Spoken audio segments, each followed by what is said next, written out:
چھوٹی سی نیکی۔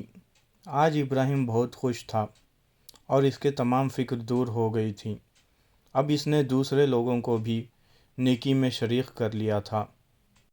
ابراہیم آج امی کے ساتھ بازار سے سودا خرید کر بس میں بیٹھا تھا۔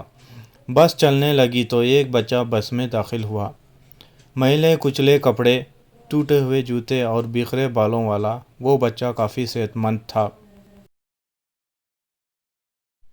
اس نے بس میں موجود لوگوں کو پہلے سلام کیا اور پھر اس نے بتایا کہ اس کے ابو مستری تھے جو مکان کی تعمیر کے دوران چھت سے گر کر فوت ہو گئے۔ گھر میں 5 چھوٹے بہن بھائی ہیں۔ کھانا کھا کر وہ دعائیں دیں گے، اللہ آپ کو محتاج نہ کرے، مہربانی کر کے میرے کچھ مدد کریں۔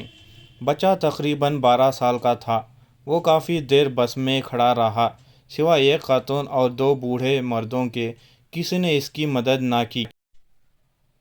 ابراہیم نے جب اپنی امی سے کہا کہ وہ بھی اس کو کچھ پیسے دیں تو امی نے کہا کہ کچھ لوگ اس طرح سے بچوں سے بھیک منگواتے ہیں۔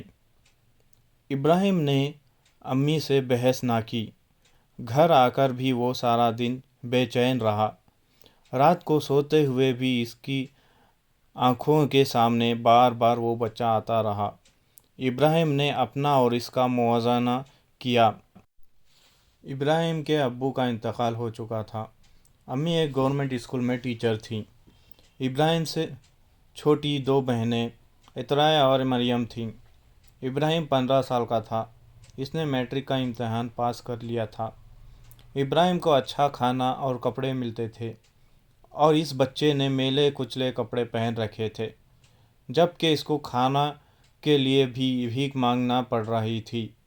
ابراہیم بار بار خود کو یہ کہہ کر مطمئن کرتا رہا کہ امی ٹھیک کہہ رہی ہیں، لیکن اس کا دل مطمئن نہیں تھا۔ اس دوران وہ نیند کی وادیوں میں چلا گیا۔